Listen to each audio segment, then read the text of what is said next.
Hey, it's Andrew Huang, and today we're looking at the Torso S4 sculpting sampler. This video is sponsored by Torso, but they don't have any say over the content. They just wanted me to let people know about their huge new 2.0 firmware update, which added so much cool stuff to an already amazing machine. And just to show you how wild and transformative it can be on a sample, I'm using a not very good phone recording that I did in 2010 of like some concert I was at, I guess. I'm sorry, I don't know who this was at all. I just found it on my phone. And we're gonna use the S4 to turn this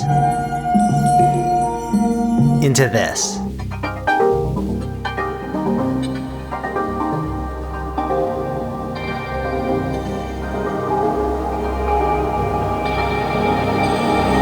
So the S4 has 4 tracks, and each one has an identical chain of devices you access with these buttons. The first one is called Material, which is where you load or record samples, and you get the usual speed and trimming controls. There are also modes that allow live looping or polyphonic playback. The next device is the Granular effect, and let me just start turning it to wet. So grabbing little slices of your sample, and you can adjust the grain size. And these grains can be tempo synced or not.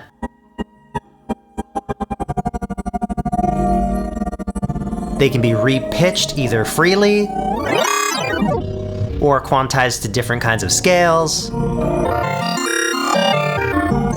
And with contour, you can either have them have a softer attack or a normal attack, but a sharper decay. Turning up warp will increase the randomness of where the grains are generated from, so they're usually at the playhead, but as you turn warp up, they will randomly go further away from the playhead. And then spray will spatialize the grains nicely. And then pattern introduces random pitch shifts, which of course, as you increase it, they become greater.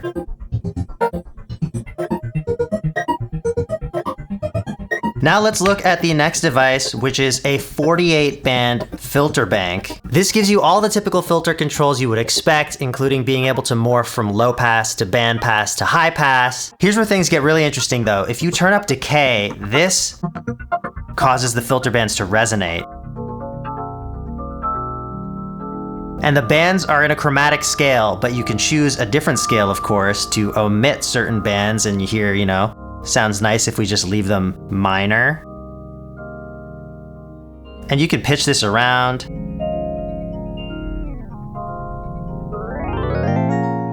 There's a second page of filter settings I can access by just tapping that filter button again, and I love this. As you turn up waves, it starts modulating the strength of the bands in a wave pattern.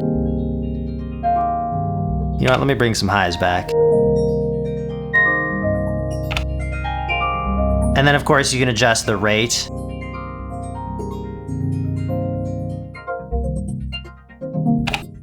It just adds this beautiful movement. And then you can introduce noise, which is not audible as noise, but it excites the filter bands differently.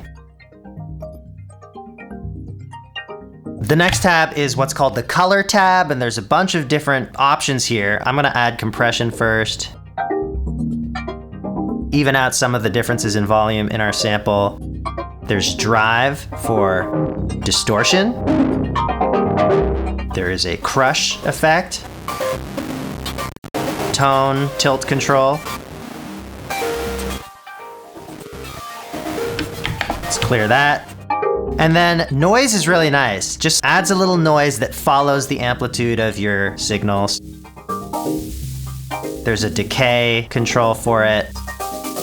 And a tone control. Just a tab of vibey options here. And then the last device they call Space, which is a delay and a reverb.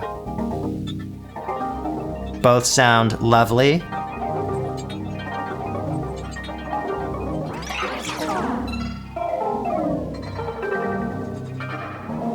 The reverb gets absolutely massive. 1 minute decay tail.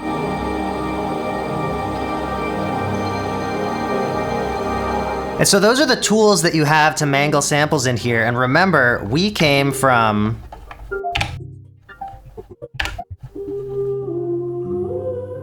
this phone recording. Oh, perfect timing. Okay.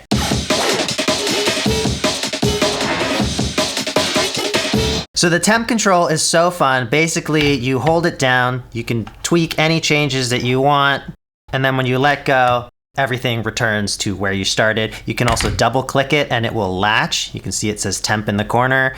Everything that I'm doing is just temporary and it can snap back. It's really fun to jam with, especially in conjunction with the Perform page, which is basically macro controls.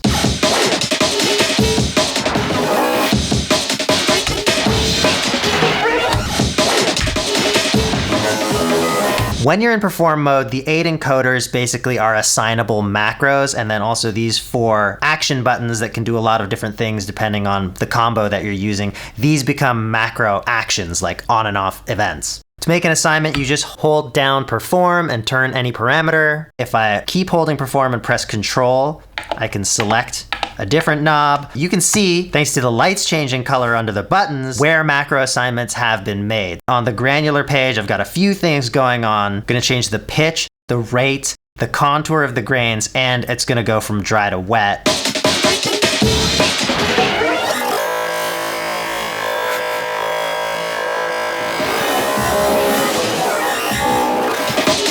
So transformative, and actually I just realized I only showed you the macro assignments for track 1, which is the drums. On track 2, which is that kind of bass synth thing, I've set up the same destinations, but I did want to note that those are independent. So on some of the other macros that I set up, track 1 will do something and track 2 won't, or the 2 tracks will do completely different things. So I'll just jam around and show you.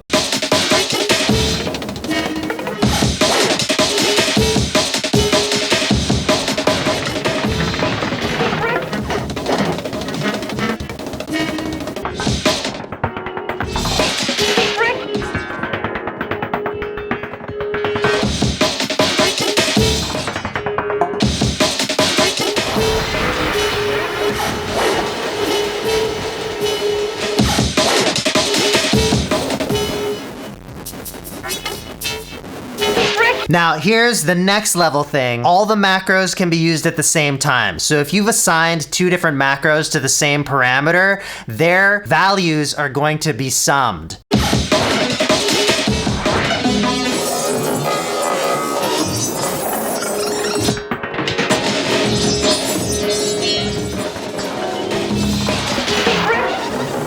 So that just really quickly puts you into all different kinds of sonic territory if you start combining your macros.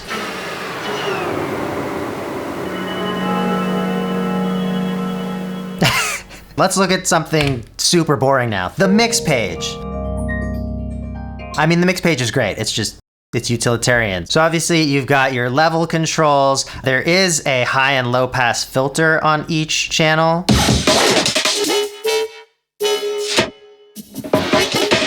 Very performative. At the bottom here, you also use these multi-purpose buttons on this page for launching. So you can start and stop the sample on each channel and it happens sync to tempo. There is a second mix page where you've got panning controls as well as an overall compressor. So you can glue together everything coming out of this box. Although I definitely want to note, this is really nice. I'm using the USB-C output to record to my computer, and that offers simultaneous recording, if you want, of the main outs as well as each individual track.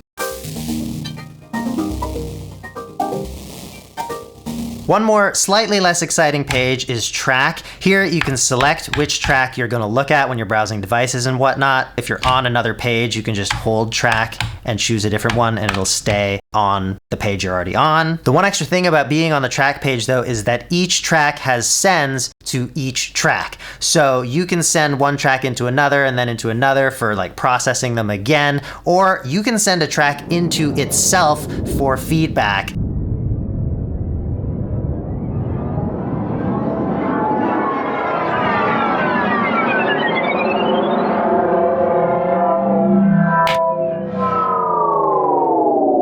Next, let's look at modulation, which is amazing on the S4, both for how it's set up and how much modulation is on offer. So on each of these 4 pages, track, scene, mix, and perform, you get 4 modulators. So 16 modulators per track. And whichever of these pages you're on, you access its modulators by pressing mod. And you can select your 4 different modulation sources, and as you hold mod, it will assign whichever source you're on to whichever parameter that you want on whichever page you'd like to choose. And for each modulator, you can choose either an LFO, a random that can be stepped or smooth, looping to any length up to 32 steps, or constantly evolving. There's an envelope follower, so you can use your signal's amplitude as a modulation source, and there is an envelope.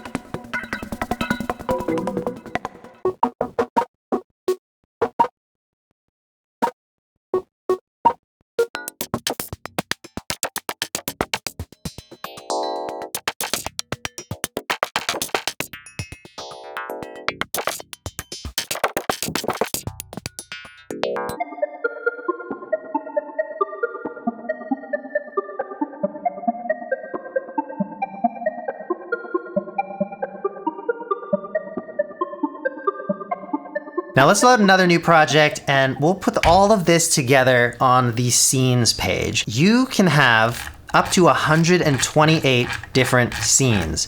And what a scene is it stores everything that I just showed you. So what the samples are, what the settings on all the effects are, your mix settings, your modulation settings. Your perform page will be global, which I think is understandable. It would just be a little crazy if all your macro assignments were constantly changing while you were performing. And I think once you see how scene works, you'll agree that that's the right setup for this. So in this project, I've just got 5 scenes here. And on the first one, it's just a drum loop. On each of the next ones, just some chord stuff that sounds nice. But on each of the scenes, I have changed what part of the sample is selected, and I've changed all of the effect settings. So this scene sounds like this. The next scene sounds like this. And the last one sounds like this. Got that lovely filter wave stuff happening. So here is where scene gets really cool. Whichever slots you want, you can add them to a chain. So I already had them all part of this chain. That's what I want to have. Now I'm going to choose a rule. This is very much like Ableton follow actions, if you're familiar with that. So I can have it go to the next scene, the previous scene. Walk is like, it'll choose previous or next. And then my favorite, of course, is random. And now as I turn up chance, it's going to change scenes, and it'll do it according to this quantization value, which for this, I like at 16ths. So now let's turn up chance.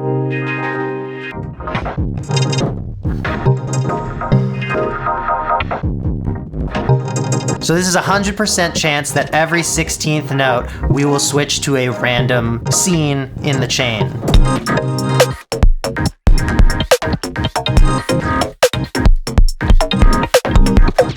But you can use scenes in a much more traditional way of just moving from one thing to the next. Or another cool use case is, this is such a fun, happy accidents machine. If you find something you like as you're tweaking, you can copy a scene, then go down, control copy to paste it. Now you can keep tweaking that scene, maybe find something different. So this potentially gives you up to 128 different variations on a pattern. You can load each of these 128 slots with completely unique stuff and just have 128 projects within one project. Instantly recallable and also sequenceable. Another thing I want to show is the built-in mic, because a lot of samplers only give you line inputs, so the convenience of having a mic right on the device opens up a lot of creative fun. Everything you're hearing right now is coming from my kid's frying pan toy.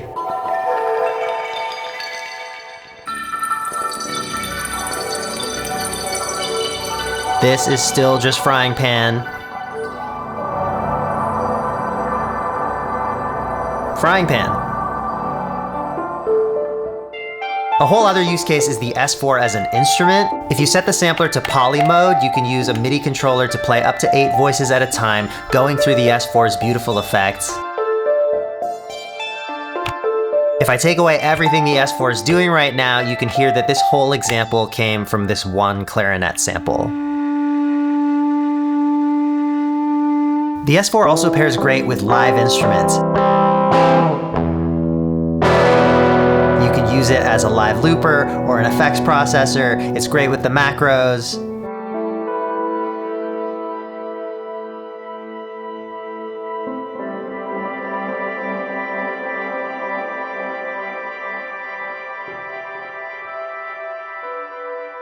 Also gotta call out Control Play, a genius feature where you can instantly resample anything. So at any point, if you like what you're hearing, hit Control Play, and then you can go to this folder of your recordings and load anything back in to work on and process even further with the S4.